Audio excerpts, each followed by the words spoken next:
La semana pasada les prometí que íbamos a adentrarnos en otros pasajes, así como, si no me olvido, la otra vez comentamos Daniel 2.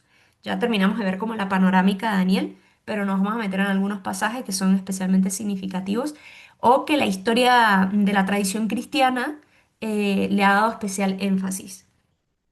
Los padres de la iglesia, cosa que hacemos al revés ahora, los pasajes difíciles no entramos ahí. Explicamos los que son más claros, los que nos traen menos problemas, pero los padres de la iglesia hacían exactamente lo contrario. Se metían en aquellos pasajes más oscuros en los que representaban mayor dificultad de interpretación.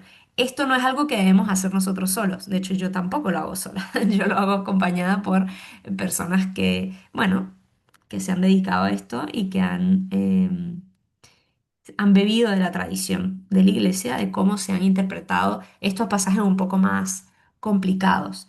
Pero cuando hacemos oración personal, la invitación no es a quedarnos ofuscados en tratar de entender los pasajes oscuros. Eso no sería el fin en el momento de la oración. Otra cosa es el momento del estudio, de la profundización y demás, que lo tenemos que hacer siempre de la mano de la tradición exegética de la iglesia, es decir, cómo la iglesia ha interpretado a lo largo de los siglos estos pasajes, para no dar interpretación, equívocos, caer en equívocos de interpretación en donde nos liamos y nuestra fe empieza a tambalear. No sería la finalidad. En la oración es que me dice el Señor, incluso las recomendaciones de los, eh, sí, de los expertos en la espiritualidad es que no te quedas ofuscado en un momento de oración en un pasaje oscuro, ¿no? No, porque no es momento de a ver qué es lo que quiere decir esto. No, no sería el momento de la oración, para que no nos liemos. Pero luego no dejemos de buscar sanamente en la tradición cómo se han interpretado estos pasajes. Bueno, dicho esto, vamos a adentrarnos en algunos pasajes un poco más oscuros. Oscuros no quiero decir porque sean tenebrosos, sino porque son de más difícil interpretación, ¿sí? Y esto no es algo mío, de nuevo, es algo que no, yo no les voy a dar mi interpretación personal y eso en nada, en ninguna de las clases, a menos que yo les diga, bueno, paréntesis, mi experiencia personal sobre esto, pero generalmente no les estoy dando algo mío. Es algo que viene de la corriente de la iglesia y que tenemos que seguir ahondando en la corriente exegética de la iglesia. Bien, el capítulo 9, ¿sí? Hablábamos de que el capítulo 9 em, habla de las 70 semanas de años que pasan que van a pasar desde el exilio. eh, y entonces, ¿qué pasa? Que está Daniel profundizando sobre esta profecía que había tenido Jeremías. Jeremías había tenido esta profecía que eh, el exilio, recuérdense que Jeremías es un profeta que está justo en el momento del exilio. Y él en un momento de revelación recibe, si nos vamos un momento a Jeremías 29:10, un poco por la importancia de hacer este paso, de entender que la Biblia, un libro y otro se relacionan, que esto es como el milagro de la Biblia, ¿no? Que a mí me encanta, que en el fondo es un libro que fue escrito por diferentes autores, pero el autor principal del libro ya sabemos que es el Espíritu Santo, y ver la conexión entre libro y libro a mí me parece fascinante porque es una confirmación de que es un escrito divino, ¿no? Si nos vamos un momento a Jeremías 29:10, dice así, esto dice el Señor, cuando pasen en Babilonia 70 años, os visitaré y cumpliré en vosotros mi palabra salvadora, trayéndoos a este lugar. Entonces, pues Daniel está leyendo esto y dice, ¿cómo interpreto yo esta situación? ¿Qué significa, no? Estos 70 años. Em, y esta profecía generalmente se había interpretado como aludiendo a Ciro, que los liberaba del exilio de Babilonia. ¿Se acuerdan? El rey persa que decreta el exilio y dice, perdón, que decreta que todo el mundo puede seguir viviendo su fe y que puede regresar todo el mundo a sus tierras. Y ahí pues una parte del pueblo judío que está en el exilio en Babilonia regresa. Tardan todavía en construir el segundo templo, se recuerdan, porque todo el mundo empieza a construir su casita y lo propio antes de, pues, ni idea, luego veremos si sobra para el templo. Em, y entonces todo el mundo había interpretado, recuérdense de nuevo que esto es difícil de entender, Daniel vive en el siglo II, pero se posiciona y cuenta una historia posicionando, posicionando su historia en el siglo VI antes de Cristo, ¿sí? En la época babilónica. Por lo tanto, él ya está en el siglo II, él ya sabe lo que pasó, ¿no? Pero dice muy bien, sí, fuimos liberados por Ciro, pero a la vez seguimos siendo esclavos, porque ahora no gobierna sobre nosotros otro imperio. En este caso, en la época de Daniel estaría Antíoco IV, es decir, el imperio griego. Recuerden que utiliza esta figura de que en el fondo está hablando de Nabucodonosor, aparentemente, pero está hablando de Antíoco, solo que con una pseudonimia, ¿no? Utiliza una pseudonimia. Vale, esto hay que tenerlo presente porque si no nos liamos, como ¿de qué está hablando? Entonces, él ya sabe que Ciro liberó al pueblo de Babilonia, él ya sabe que el pueblo judío sigue siendo esclavo. Entonces, él profundiza y dice cómo esta profecía de Jeremías se cumplió. Y entonces está haciendo todo este momento de oración. Y entonces esta dificultad de comprensión, y esto es precioso, dejarnos iluminar por Daniel, porque en el momento que él tiene una dificultad para comprender una profecía, ¿qué es lo que él hace? Yo les pregunto, ¿qué es lo que él hace? ¿Qué esperarían que haga una persona de Dios que tiene Oración, dificultad? Exactamente, oración. Cuando ayuno, yo tengo una dificultad de entender el proceder de Dios, el cómo esta profecía se iba a cumplir, nos ponemos en oración, pero no nos ponemos en oración, o sea, nos ponemos en oración abiertos a escuchar al Señor, no ya predispuestos a que no me va a decir nada. Cuento una historia que me pasó hoy, que a una consagrada reservo es su nombre y demás, pero le acaban de dar una misión. Voy a reservar el lugar porque si no es muy evidente. Le acaban de dar una misión para un lugar un poco más lejano de lo ordinario. Y entonces yo le digo, bueno, qué bien, ¿y cómo estás? Y me dice, bueno, cuando me dijeron, yo dije, no, yo dije, no, no me voy a ir para allá. Y bueno, parece que le dijeron, bueno, está bien, hay otras propuestas, si tú ves realmente que no, eh, que tienes una dificultad, pero bueno, rézalo. Y ella, pues no sé qué voy a rezar porque yo sé que no, o sea, ya está. Cuento corto, rezó y vio que sí, y ahora se va. El punto es que es no ir predispuesto a, es que yo sé que no, porque ya, o sea, aunque yo le pregunte al Señor que por qué está pasando esto, yo sé que no me va a responder, ¿no? Esta historia luego se la conté a otra persona y esta persona me dijo, es que Dios a mí no me suele hablar así, él no me habla claro. Y yo, bueno, pero no vayas predispuesta, ¿no? Dale la oportunidad honesta de que te arroje algo de luz, quizás no la luz que tú esperarías, no quizás la clarividencia, pero algo, así sea una mínima chispa que te incline el corazón y digas, Me parece que es por aquí". Déjalo al menos, dale por lo menos la oportunidad. Y no, la oportunidad no es ponerme de rodillas delante del Señor nada más, porque me puedo poner de rodillas y el corazón sigue con 7 candados. Es que mi espíritu y toda mi persona vaya a ese momento de oración y haga lo mismo, y vaya abriendo candado a candado, ¿no? Y a veces que literalmente nos tenemos que imaginar en la cabeza agarrando llavecita por llavecita y diciendo, bueno, está bien, un candadito más te abro, un candadito más te abro, ¿no? De a poquito, hasta que, bueno. Bueno, el punto es que Daniel va, y como un hombre de Dios abierto, y empieza su oración aquí, de nuevo la Biblia, la palabra de Dios es pedagógica. Entonces, ante un momento de confusión, de no entender esta profecía, él va con una plegaria. Y lo primero que hace, y esto fíjense que es lo que nos recomiendan todos los grandes santos y todos los grandes expertos en estos campos de espiritualidad, es que lo primero que empieza con tu oración, ¿qué es lo primero que se empieza a ver? ¿Cómo? Y recuérdense que la pedagogía máxima de la oración es en dónde se nos enseña a rezar, cuál es la oración más acabada y perfecta de la iglesia. Padre nuestro. Sí, pero sí, La el misa. otro, la misa, perfecto. La liturgia es la oración, perdón, o sea, la celebración eucarística es la, digamos, la pedagogía perfecta de cómo oramos. ¿Cómo empieza la misa? Pidiendo perdón. Acto de Pidiendo perdón. contrición. Pidiendo perdón. Exactamente. Esto es lo primero que hace. Él comienza confesando su pecado. No solo el personal, porque él no se considera un ser aislado, sino el pecado de su pueblo, el suyo y el de su pueblo.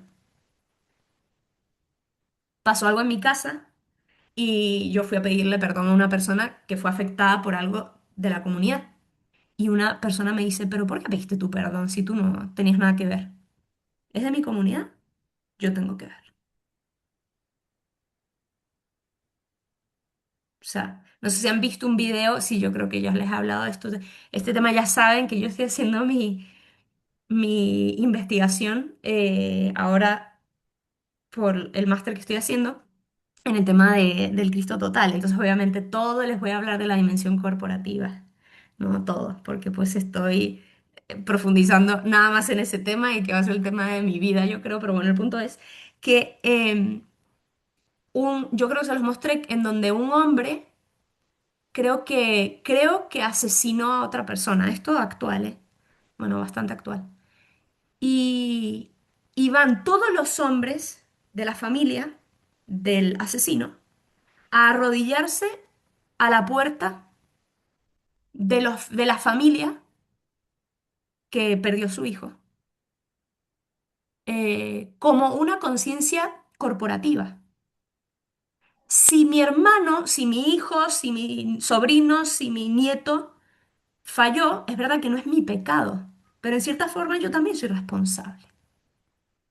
¿Qué pasó ahí? Y no estoy hablando de los casos de que me pasó a mí en un pueblo en México. Digo México porque ahí fue donde me pasó, pero me pudo haber pasado en cualquier lugar.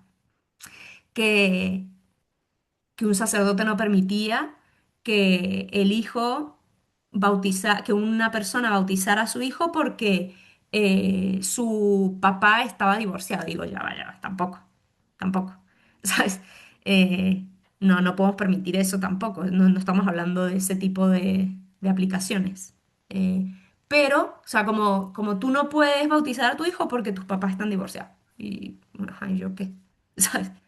Yo estoy casado, ¿sabes? Bueno, el punto es, eso no, esa aplicación no vale, ¿vale? Pero sí este tema de saber que si, no sé, eh, hay mal en las personas que están muy alrededor mío, pues yo no puedo decir que yo no tengo ningún tipo de responsabilidad por lo que está pasando a nivel mundial. Es verdad que yo tengo que cubrir mi coto, que es educar bien a la gente que tengo a mi alrededor, yo hacer el bien, yo buscar, ¿sabes? Yo sembrar mi parte, pero eso equilibra las fuerzas del mal, no sé cómo decir, que yo también tengo que poner todo el bien que yo pueda poner, porque somos parte de un cuerpo, ¿no? Pero bueno, a lo que voy, perdón, me estoy yendo mucho por cada tema, pero bueno. Él empieza con esta confesión del pecado, pero de nuevo no es solo un pecado personal, sino este pecado corporativo. Pido perdón y tenemos que ser conscientes de pedir perdón por el daño que se está haciendo en otras partes del mundo. Yo pido perdón por la guerra. Perdónanos, Señor. O sea, perdona esta injusticia que estamos haciendo. Y quizás por esos vasos comunicantes que nos unen, pues parte del cuerpo se empieza a convertir y tiramos a los demás para que nos convirtamos todos, ¿no? Bueno, pide perdón y luego esta petición de perdón va siempre unida a una petición de misericordia de parte de Dios. Ten misericordia, ¿no? Ten misericordia.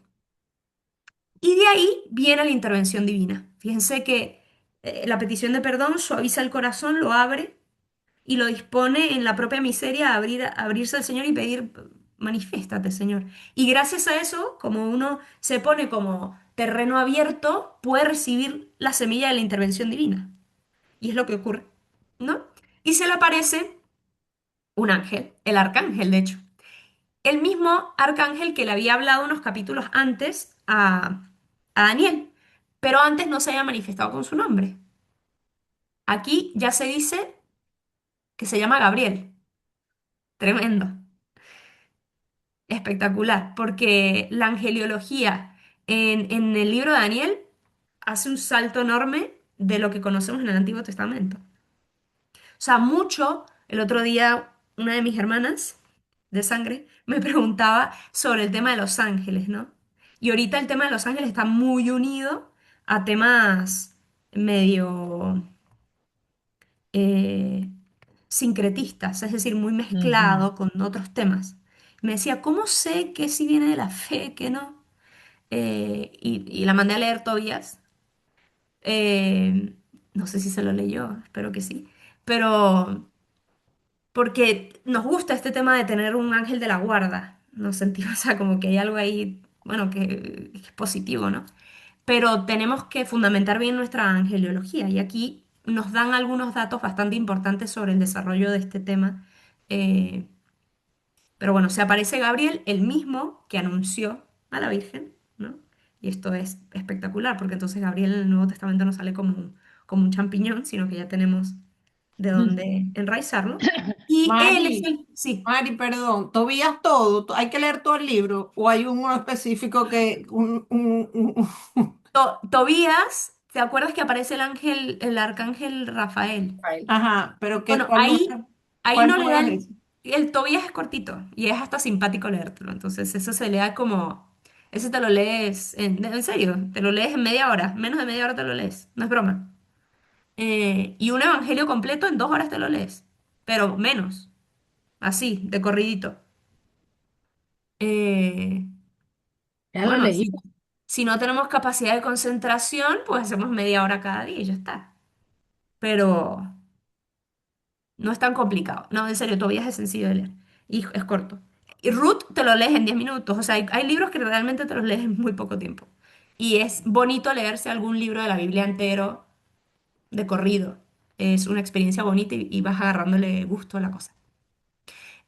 Pero es creo que la segunda parte, cuando él ya lo envían a buscar el ungüento para curar a su padre. ¿Sí? Y de ahí sacamos que Rafael es el ángel el médico, ¿no? Em, bueno, entonces, pide perdón, pide misericordia, se manifiesta Gabriel. Y Gabriel es el que le ofrece la explicación de lo que está sucediendo, de la profecía. Recuérdense, Daniel está meditando sobre el final del exilio indicado por Jeremías después de 70 años, y recibe del arcángel Gabriel la revelación de que no se trata de años, sino de semanas de años. Quiere decir de 490 años.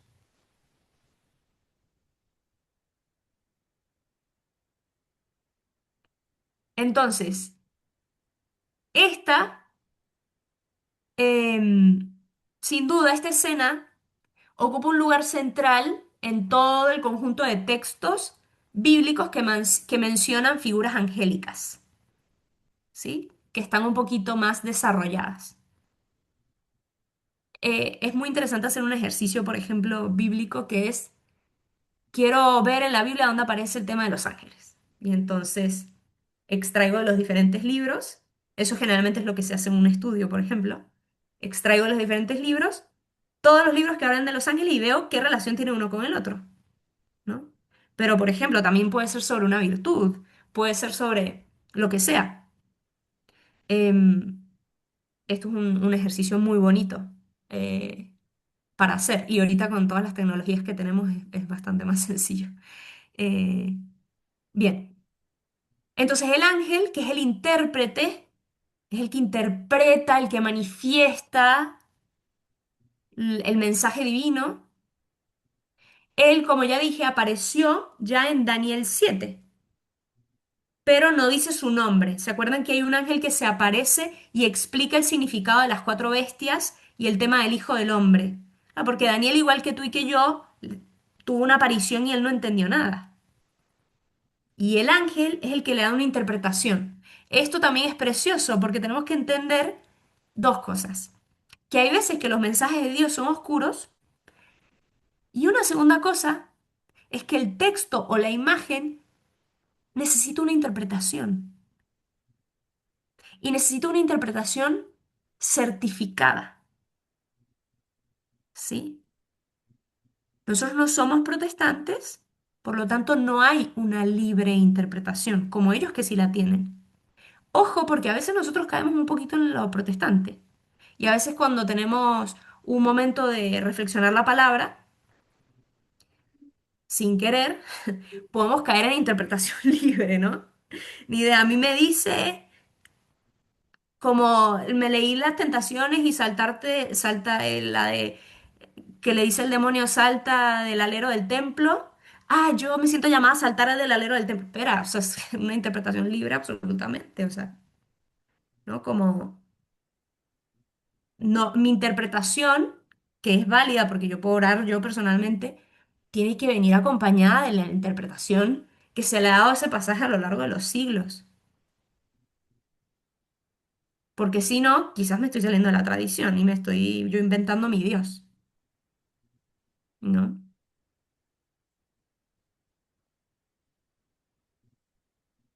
Entonces, y en Daniel 8 se le revela ya, perdón, es en Daniel 8 donde ya le dice su nombre. Y aquí creo que es donde ya él se presenta como un arcángel, ¿sí? No es solo una figura celeste, sino eh, ya se presenta como un arcángel. Pero en Daniel 8 ¿se acuerdan que también había otra visión? Que había un carnero y un macho cabrío y uno atacaba al otro, ¿sí? Que lo explicamos la otra vez.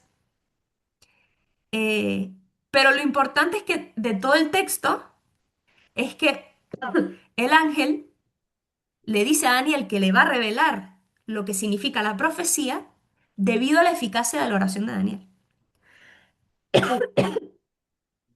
O sea, Daniel se le va a dar como don la comprensión de la profecía debido a su oración. Y esto no, de nuevo, no es algo extraño, porque recuérdense que Jesús muchas veces cuando otorga un milagro, ¿qué dice? ¿Por qué Por tu otorga el fe. milagro? Por Por tu fe. fe. Por Por tu tu por la fe. fe. fe. Ujú. Ahora, ¿significa que Dios es un Dios mercantilista, que si tú no le das la fe, Él no te da? ¿Es un intercambio de ese tipo o de qué, o cómo entendemos esto? No. ¿Cómo lo entendemos? Yo creo que no, que directamente la fe por un lado, y después ese hombre, la persona que llega a la fe es una persona que tiene una vida totalmente, no digo consagrada, pero casi, casi.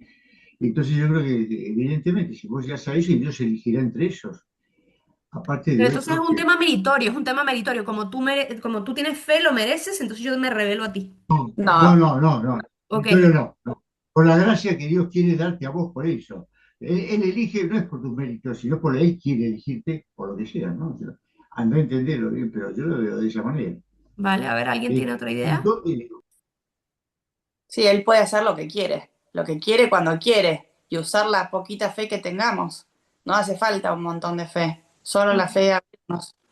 Entonces Dios así un poquito arbitrario. A quien No. quiere le da gracia y a Pero, otro no le da gracia. Hay varios capítulos de las Mari, lecturas, hay varios capítulos de las lecturas donde dice, oren, el que ore, no me lo sé de memoria, no sé, te voy a decir cómo pienso, ¿no? El que ore, recibe, o sea, si tienen alguna necesidad, vengan a mí. Eso no quiere decir que aunque vayamos a Él, nos va a dar lo que nosotros pidamos. Mm. Eso quiere decir que a veces piensa, a veces sabe que lo que estamos pidiendo en ese momento no es lo mejor. Entonces, hay que esperar que hay un momento mejor. Yo digo que hay varios lugares en la Biblia donde, tanto en el Antiguo Testamento como en el Nuevo, que habla de eso, pero no me sé lo... Pero, Mari, yo Sí. creo que también es todo lo que Daniel hacía en conjunto, ¿no? Él tenía fe en Dios, oraba y Ujú, era obediente. ujú, Y yo creo que en ese sentido es cuando Dios también obra, pero es conforme a lo que somos obedientes. Porque, bueno, aunque Él dice que también dice la palabra que si nosotros no hacemos lo que Dios quiere, pues hablarán las piedras y los burros, ¿no? ujú, Entonces, pero yo pienso que mucho de lo que ganó Daniel para, para recibir el favor de Dios fue su disciplina, su oración, la constancia. Es como un juego de muchas cosas. mm, Yo no creo que sea arbitrariedad de parte de Dios, sino que Él ve el corazón de cada persona también y su obediencia y conforme a eso, Él va respondiendo o le mm, va dando a uno los talentos que uno necesita. mm. Pero a ver, ahí todavía hay como un deje de meritorio, ¿no? O sea, como es lo que tú haces, es como que es lo que tú mereces y entonces Dios te lo da porque sin querer hay como una idea de un intercambio. Dios te lo No, da. Dios hace lo que quiere, cuando quiere, como le parece, pero en realidad, como Él es amor, lo que más quiere es la salvación de cada uno. Y como cada uno es distinto y está en una etapa diferente de su vida, va respondiendo a nuestro llamado de la manera que a Él le parece mejor. Y nosotros en realidad, como no somos Él, no lo vamos a entender nunca, pero bueno, nos tenemos que adecuar a lo que a Él le parece en mi momento, aunque yo no esté de acuerdo, ¿vale? O sea, Sí, pero pero ahí hay no es un poco de... meritorio, no es meritorio eso. O sea, No, no, no. pero sí hay una respuesta de nuestra parte. No es mérito, pero sí respuesta. Exacto. Entonces, a ver, porque cuidado con el tema de la arbitrariedad, como que, bueno, ni idea, Dios hace lo que quiera, entonces yo, como que, como si no contara conmigo. Y lo que hemos ido aprendiendo a lo largo del estudio de la historia de la salvación es que Dios cuenta con nosotros y O sea, quiere cuenta, contar con nosotros sí, y quiere contar con nuestra libertad. por eso, cuenta con mi respuesta en la medida en que yo vaya siendo capaz de responderle. Y él Exacto. sabe en la etapa que estoy, entonces en esa medida también él me responderá en la medida en que a mí, qué sé yo, sea mi conveniencia para crecer mejor, porque no sé, Exacto. si no respondería todo como yo le digo y no. Sí, así es. Entonces, aquí hay varias cosas que conjugar, ¿no? O sea, Dios, por un lado, le da la gracia a, a Daniel de comprender el sentido profundo de las palabras de Jeremías y, y le dice, bueno, por tu oración, ¿no? Por la eficacia de tu oración, pero dices, ¿qué pasa con la oración? La oración dispone para acoger la revelación de Dios. Dios se puede, y de hecho seguro, se te está revelando a ti, a cada uno de nosotros. El tema es si nosotros estamos despojados de nuestros preconceptos para acoger esa manifestación. Si esa manifestación no viene en la oración o no viene de la forma que yo esperaría que venga, o no, sino que viene por el señor de la calle que me dijo cualquier cosa y yo no estaba abierta, porque yo no estaba ahí en mi momento de adoración al Santísimo, ¿no? Entonces, y luego también de nuevo la dimensión corporativa. Quizás Dios no se me está revelando a mí, pero se le está revelando a mi hermano. Y eso no es una revelación privada para él, es una revelación para todo el cuerpo y de alguna manera yo también la recibo. Es salir de la individualidad en la vida espiritual. ¿Por qué Daniel no recibe esta revelación para sí? Claro que la recibe para sí, obviamente la recibe él, pero la recibe para todos. Y esto es también despojarme del preconcepto de cómo yo he de recibir esta revelación. Y quizás no es directamente no la recibo yo, o quizás yo recibo algo para mí, pero resulta que no es para mí, es para todos, ¿no? Entonces, y luego también entender que Dios responde de formas diversas a mis peticiones. ¿Y de formas diversas en qué sentido? En que Dios, dice San Agustín, esto ya se los he dicho antes, pero bueno, uno no lo repite suficiente. San Agustín dice que Podemos pedir, como dice el Evangelio, pedid y se os dará, pero podemos pedir malamente, malum, malamente. Es decir, pido algo malo primero. ¿Qué es algo malo? Ganarme la lotería para luego vengarme de mi hermano, ¿no? Pedir malamente, o sea, pedir algo malo en sí mismo, algo que no es bueno. Luego, pedir malamente, es decir, pedir algo aparentemente bueno, pero para un fin malo. O pedir algo que aunque es bueno, los frutos que me va a dar esto quizás no son buenos, son malos. Por ejemplo, pedir algo bueno, la sanación de una enfermedad, pero que esto al final, que solo Dios en su providencia lo sabe, me puede alejar de Dios o me puede hacerme menos empático, misericordioso, comprensivo a como soy teniendo la enfermedad. Es de ahí entra la parte misteriosa y el designio divino de Dios. O de una manera más sencilla también, aparte, no de una manera más sencilla, otra forma de verlo es tres posibles respuestas de Dios a mi petición. Sí, adelante, vámonos. Todavía no, ¿no? Falta un tiempito. O todavía te tengo preparado algo más, algo mejor. O sea, tú estás pidiendo A, pero yo quiero algo mejor para ti. Que quizás tú estás enfocado en que quiero, por ejemplo, la sanación, de nuevo, física. De repente yo te tengo preparado algo mucho mejor, que es tu santidad, Laurencia. Bueno, yo a veces pienso que es un poco, si lo que estoy pidiendo, algunas ocasiones en mi forma egoísta, o a lo mejor algunas ocasiones pensando en la comunidad, en el bien, en esta situación que nos presentas tú, ¿no? La corporativa. Pero si no va acorde a los planos de Dios, no se va a conceder, y no es que fue falta de fe mía o porque Dios me castigó, no, es que Te está yo estoy, concediendo, te lo está concediendo. me está dando Porque- la oportunidad de ser su instrumento, Y te está pero para concediendo tu su petición más plan. profunda. Porque si tu petición más profunda siempre se enraiza en el amor y en el bien, tú en el fondo lo que quieres es lo que sea bueno y mejor. Que tú Bueno, bueno, crees que es esto y por eso estás pidiendo esto. Pero pero en ese, Dios sabe que tú lo que más quieres y por eso estás pidiendo esto porque crees que es lo mejor. Entonces Él te está atendiendo tu petición. Es que esto es lo curioso del tema. Si uno pide buscando el bien y la verdad, aunque pida algo concreto, Dios ve la raíz. Por eso dice la Escritura, Dios conoce el fondo de tu corazón. Lo conoce, ¿no? Entonces Dios sí nos responde. Pero hay que tener mucha madurez espiritual y para lograr ver esto y para no quedarme ofuscado, que es lo que yo pensaba o quería. Es como, fíjate que es como esta consagrada, ¿no? Pues fíjate que lo que más anhelaba mi corazón sí era irme para allá. Pero tienes que tener un despojo personal, sin duda, sin duda. Bien, entonces, perdón, ya nos fuimos mucho de tema, pero bueno, una aplicación a este tema. Entonces seguimos. Se le manifiesta, se le da la gracia de comprender el sentido profundo de las palabras de Jeremías, de esta profecía, y más tarde em, se le amplía la visión con este hombre vestido de lino, y Gabriel le anuncia,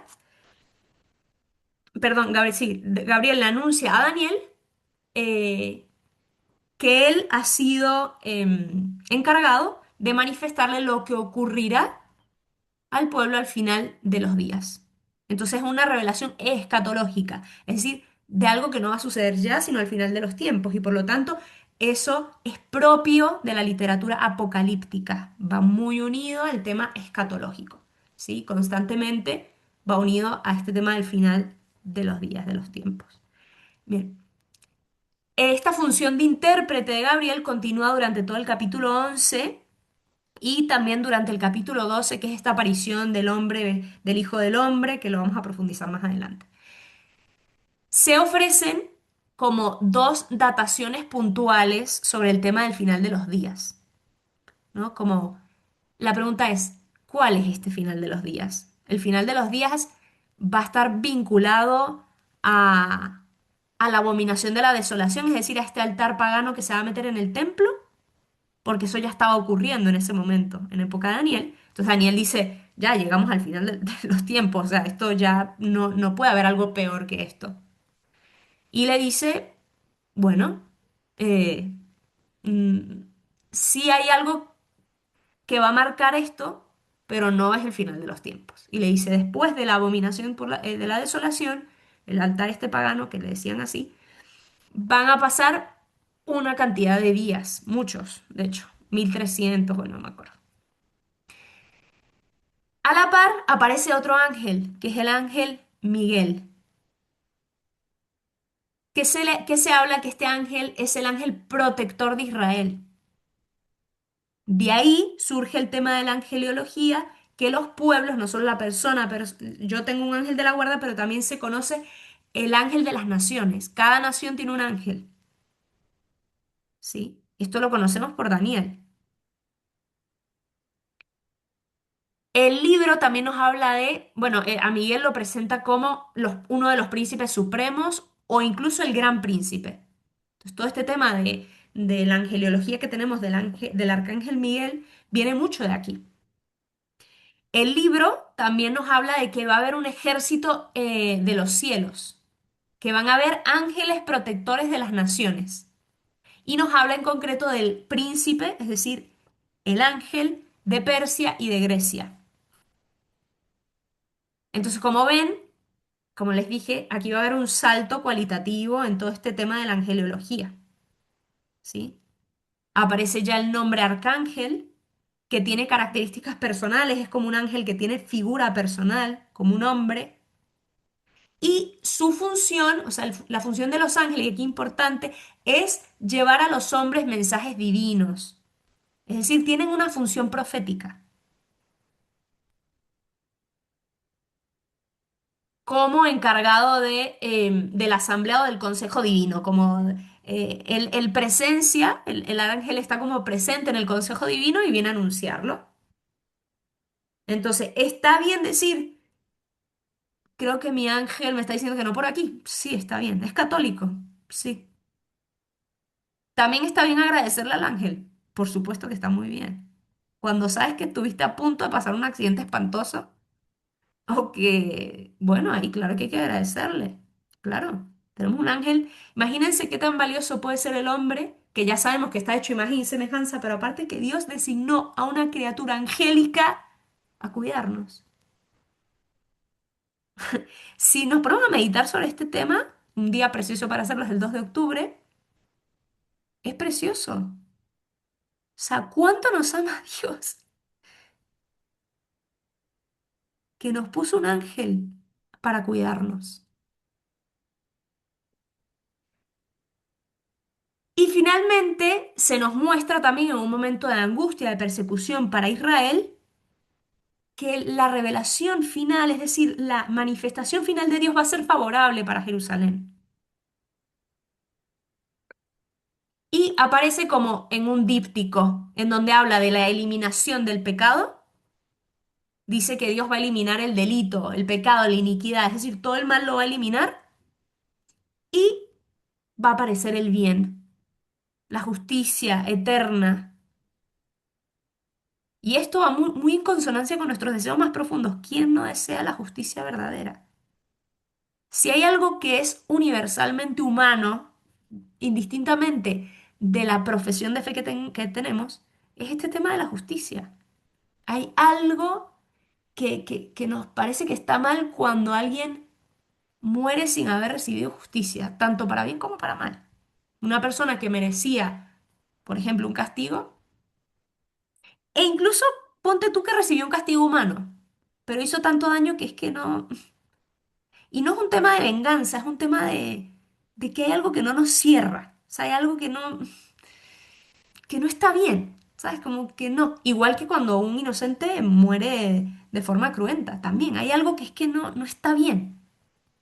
Pues esto, la palabra de Dios viene a responder a esto y dice, al final de los tiempos va a haber una justicia eterna, pero a la vez va a haber una unción de un santo, va a haber una elevación de nuestra naturaleza, que también es algo humano, que sentimos que tenemos límites, que queremos amar más de lo que queremos, que estamos constantemente en contacto con nuestra debilidad y miseria, y queremos ser mejores de lo que somos, queremos estar más abiertos de lo que estamos a mil cosas, y nos dice, eso que anhelas va a ser satisfecho. Y tanto en el pecado como en el bien aparece el verbo sellar. Y esto quienes están muy metidos en tema de sanación saben que el tema de sellar es como dar sentido de plenitud y conclusión. Cuando alguien es sanado, se le pide al Espíritu Santo que lo selle, para que no vaya a entrar otro. Pero esto de sellar es como, sí, es un tema de plenitud, de conclusión.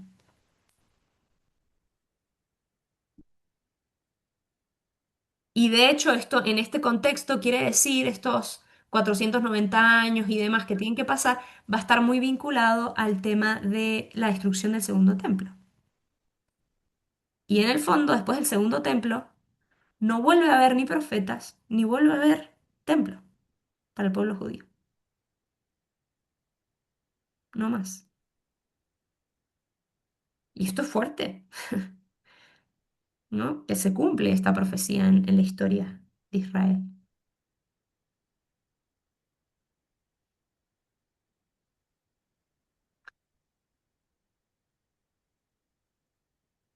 Esta abominación de la desolación, como les decía, ha sido identificada con una supuesta estatua que se puso en el templo de Jerusalén a el dios griego Júpiter, ¿no?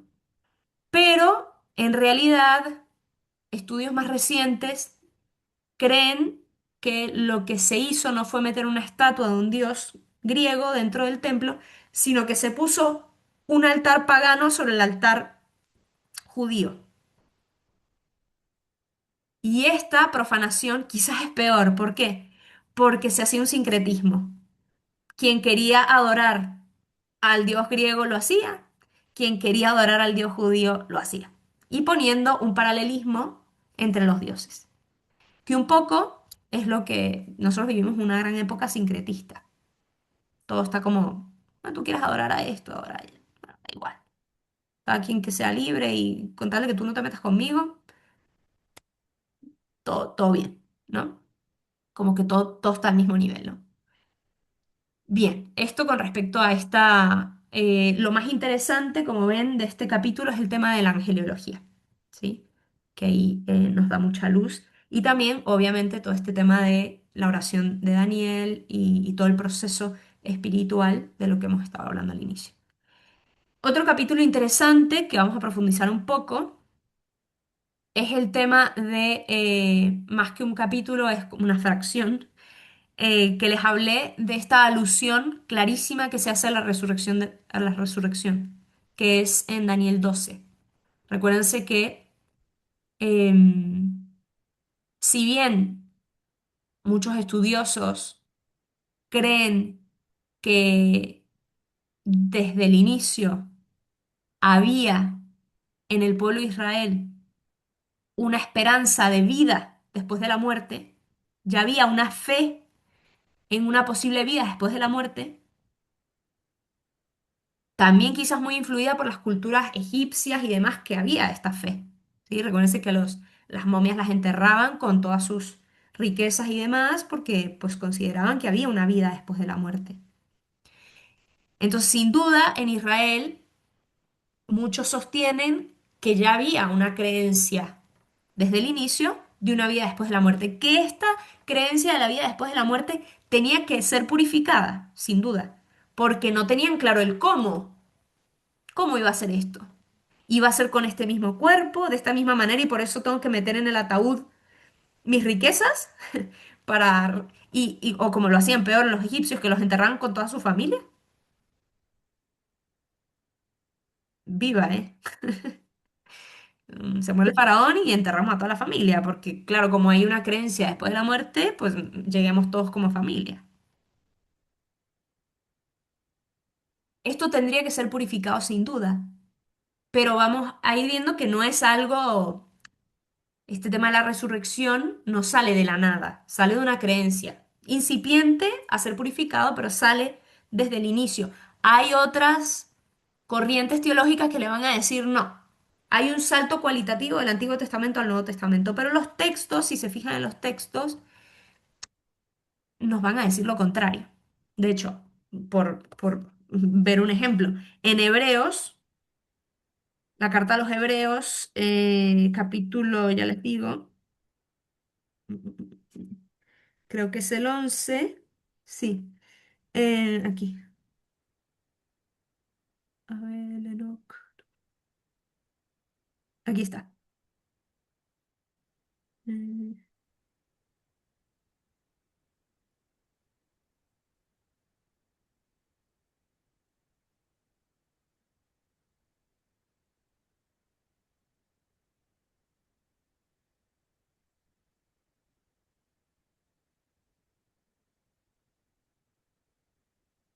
Ay, no lo estoy consiguiendo.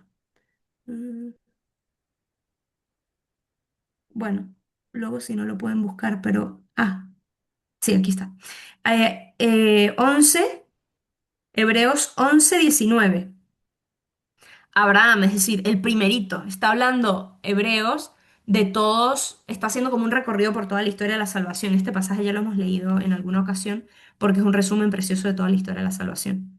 Y habla de algo muy potente y dice, eh, por la fe, versículo 17, vamos a desde antes. Por la fe, Abraham, puesto a prueba, ofreció a Isaac. ¿Sí? Todos nos situamos, ¿no? Génesis 22. Ofreció a su hijo único, el destinatario de la promesa, del cual Dios le había dicho, Isaac continuará tu descendencia. Y este es el versículo más importante, el que yo me quiero detener. Pero Abraham pensó que Dios tiene poder hasta para resucitar de entre los muertos. Por lo tanto, estamos hablando que el autor de la carta a los Hebreos considera que Abraham ya tenía esta fe. O sea, ya Abraham consideraba que Dios era capaz de resucitar a los muertos y por lo tanto había una fe incipiente en la vida después de la muerte. Esto nosotros lo tenemos como muy integrado en nuestra fe, bueno, sí, la resurrección, obviamente, sí, la resurrección vana es nuestra fe y demás, pero no les sorprenda escuchar por ahí corrientes cristianas que dicen, bueno, si Jesús resucitó, no, da igual, porque igual Él nos dejó una enseñanza preciosa, increíble, tenemos que vivir como Él nos propone. Ojo, ¿eh? Ojo, esto es raya en lo herético, por no decir que es herético. O sea, decir que da igual si Jesús resucitó o no, porque igual sus enseñanzas son valiosísimas. O sea, dice San Pablo, si Cristo no resucitó, vana es nuestra fe. Es que se cae todo. Mira, nuestra fe está tan engranada perfectamente que tiras un elemento. Bueno, Jesús en realidad no era Dios y hombre, era solo Dios y se puso como una apariencia de hombre. Es que se deshace todo, ¿eh? O sea, nuestra fe está así, perfectamente engranada. Entonces, ojo con estas cosas que parecen lejanas a nosotros y no lo son, ¿sí? Nena, ¿Cuál fue el versículo? Perdóname, ¿cuál fue el versículo de Hebreos? Hebreos. Sí. 11, el versículo exacto que habla Ah, de la fe de Abraham de la resurrección, 19, 11, 19. Pero ah, desde antes, todo el sí, capítulo 11 de desde Hebreos es si quieren volver a repasarse tipo rapidito, toda la historia de la salvación, lo más importante. O si algún día quieren saber, ay, ¿cuáles serán? Hemos hecho 6 años de Sagrada Escritura, ya me perdí entre tantos personajes que vimos, ya no sé ni quién es más importante, que espero que no, espero que si hagamos una línea de tiempo ustedes puedan decirme los personajes principales y me puedan decir Moisés, Abraham, o sea, no, que no Abraham, Moisés, que nos podamos ubicar, espero, ¿no? de Eh, Ruth. luego podemos hacer un test, pero... Pero ahí ese resumen que hace Hebreos es espectacular. Bien, me perdí dónde estaba.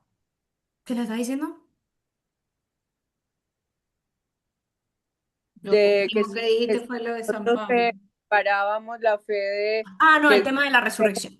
no Sí, era sí. sino hombre o Dios. Sí, sí, no, el tema de la resurrección. Me regreso ya a Daniel. Entonces, encontrarnos un testimonio de 2 siglos antes de Cristo que ya hable explícitamente de la resurrección es muy importante, ¿no? Es muy importante, sabiendo que este no es un texto aislado dentro del Antiguo Testamento. Como les dije, ya hay muchos textos que ahorita no es el caso. Si yo estuviese dando una clase sobre la resurrección, bueno, podríamos hacer todo el recorrido, pero no es el caso, si no sería otro asunto. Eh, pero es un dato muy importante aquí, pero que está enraizado en todos otros de textos del Antiguo Testamento. Entonces, em, si lo leemos, vámonos directamente al texto. Daniel 12 del 1 al 2, perdón, del 1 al 4, dice, por aquel tiempo se levantará Miguel, el gran príncipe que se ocupa de los hijos de tu pueblo. Serán tiempos difíciles, como no los ha habido desde que hubo naciones hasta ahora. Entonces se salvará tu pueblo. Le está hablando el ángel, recuerden, el ángel Gabriel, a Daniel. Ujú. Todos los que se encuentren inscritos en el libro. De ahí, paréntesis, saben que cuando nos bautizamos nos inscriben en un En el, libro. Nada, nada, la iglesia lo hace así como, "Ah, bueno, ahora ya bien sabemos que Dios puede salvar a los que, pero es una simbología, ¿vale? O sea, simplemente. Em, obviamente es el libro verdadero, es el del cielo, ¿verdad? No es el de aquí, pero bueno. Em, muchos de los que duermen en el polvo, ¿a qué se refieren los que duermen en el polvo? Es una forma de decir qué. ¿Los que están qué? en el purgatorio. No. Enterrados. Los que están muertos, ya está, los que están muertos. O sea, es una forma de decir los que están muertos.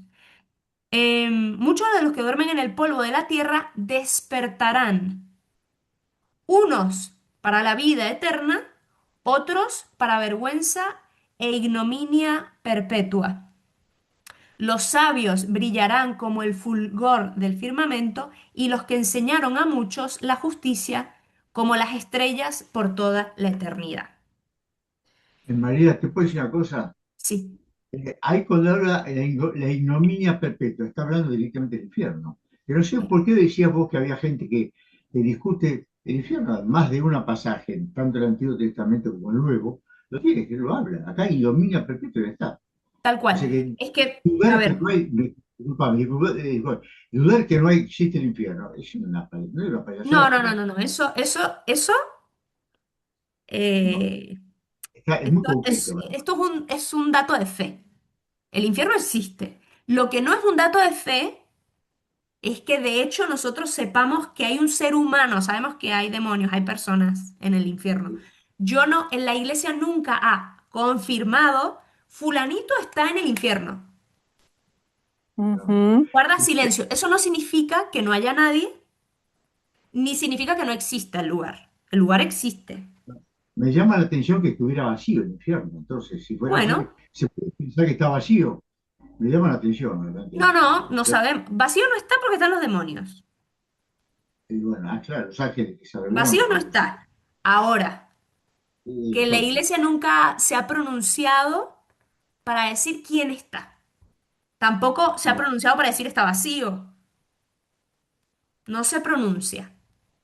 Eso lo guarda para el misterio divino, porque sabe que el único juez de este mundo es el Señor. Ahora bien, curiosamente, la iglesia sí se ha pronunciado para decir y para sellar quién sí está en el cielo. Bueno, sí, sí, pero el punto, esto no indica, es un dato de fe la existencia del infierno. De sí, ahí a que nosotros afirmemos otra cosa ya es un poco atrevido. está bien. Claro, hay Porque gente una que vez, dice, pero las visiones que han tenido los santos que ven a gente en el infierno, estas visiones no significa que son visiones de cosas que de hecho en ese momento están sucediendo. Puede ser que sí, pero también puede ser una manera en que Dios es un padre pedagogo que está buscando prever, prevenir y decir, ojito, No quiero que lleguen ahí. También puede significar que esa gente sí está ahí, ¿eh? El punto es que no podemos nosotros, y me parece un poco atrevido quien lo hace, decir prácticamente Judas, Hitler y no sé quién está en el infierno. Yo soy bastante más prudente y cauta, no me animo a decir esas cosas. Está bien, sí, sí, no, no, eso está claro, eso no. Y decir a uno que lo que se puede imaginar, bueno, acá no, pero corre por cante de uno, no se habla, la iglesia no lo habla. Eso No, también, diga lo que diga. es una medida de prudencia y de misericordia. Eso se deja en misterio de Dios. Y esto sí es muy personal, yo prefiero este camino de hay un gran santo de la Silencio. iglesia, gran padre que se llama Ireneo, que él dice de ciertas cosas, mejor guardar silencio. Ujú. Hay Sí. cosas que... Por- Pero hay por- gente hoy en día que prefiere otro camino. Bueno, yo no soy de esas. Prefiero que no. Y eso que soy de mucho hablar, ustedes lo saben.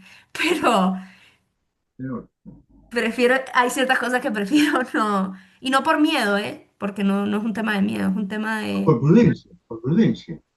Sí, está bien, de que hay temas que considero que son de Dios y no Y son míos. además, Mari, qué bueno que no se pronuncie, porque en el último segundo el más malo del mundo puede em, Y solo Dios arrepentirse sabe. Ujú. y ya no te enteras. Así es, solo Dios sabe, ¿no? Bien, Perdón, yo he conocido gente muy malosita mm, que digo siempre, Dios lo tenga colgado de una pata, aunque sea, pero pues que lo sostenga y que en último momento se haya arrepentido, obviamente, porque no puede uno desearles que estén en el infierno, la verdad. Entonces, por eso no sabemos quién exactamente está y no podemos atrever a decir que estén ni desear, por supuesto, ¿verdad? nosotros estamos llamados a tener el corazón del Padre, Amén. la caridad del Padre, ¿sí? Ese es al destino que estamos llamados, a tener la caritas patris, ¿no? Del Padre. Entonces, ojalá que aunque haya mucho daño y demás, pedirle al Señor, porque a veces que nuestro corazón pues desea lo que quiere, ¿verdad? Sí, ve. eh, pues pedirle al Señor la gracia de desear lo que Él desea, que seguro Él no quiere que ninguno de sus hijos se condene, lo dice la Escritura. Quiere que todos No, yo lo sus... decía por otra cosa, por la gente en la calle, cuando te pones a hablar, muchos te dicen que no. No, Entonces, no. vale, Eso, y este tema de que hay gente que hasta predica en los púlpitos diciendo que el infierno no existe por y eso, el a demonio no eso voy. existe, No, por eso, a esto eso es un voy. dato de fe. O sea, esto es doctrina que nos obliga a Porque creer. yo lo veo. No son de estos datos de, bueno, si lo crees bien, sino también como una aparición mariana, tú no estás obligado a creerla. Y estás en la plena, en la ortodoxia absoluta. Pero no creer que existe el infierno y el demonio, ya te saliste de la ortodoxia. Claro, sí, sí, claro, yo lo creo. Pero muchas veces, bueno, ¿sabes qué? Porque saltó esta cita donde sí lo citan al infierno, en forma, porque es un Sí, poco sí, global, sí. Por pero eso. O sí, sea, hay cosas que están dentro de la medida de la fe y hay cosas que están fuera. ¿Sí? Hay cosas que no son centrales, pero hay cosas que sí lo son. Y nos tenemos que mantener, tenemos libertad de creer en ciertas cosas y en otras cosas es parte de la fe. Sí. Bueno, no alcanzamos a dar Génesis, ya me fui, no sé a dónde, a Daniel 12, perdón porque me alargué mucho en Daniel 9. Pero si Dios quiere la semana que viene hacemos Daniel 12 y luego nos devolvemos a meternos en Daniel 7, que es uno de los pasajes más icónicos de Daniel, uno de los pasajes más comentados de la Escritura, muy importantes, porque es esta figura del Hijo del Hombre, para tratar de adentrarnos un poco, porque pues se podrá imaginar que si es uno de los más comentados, tantas cosas se han podido decir. Nos vamos a meter un poquito y luego ya nos adentramos en el análisis, en la síntesis teológica de todo el libro y cerramos con broche de oro los libros proféticos y tres cuartos del Antiguo Testamento, que ya es un montón, ya pasamos la mitad de la Biblia hace rato, ¿eh? Porque el Antiguo Testamento, les recuerdo que son 46 libros y yo creo que estamos en el 39, pues nos deben quedar 7. Así que grande, es un grande, felicidades, porque se graduaron lejos de perseverancia. Bueno, de Voy a buscar aquí. perseverancia, sí,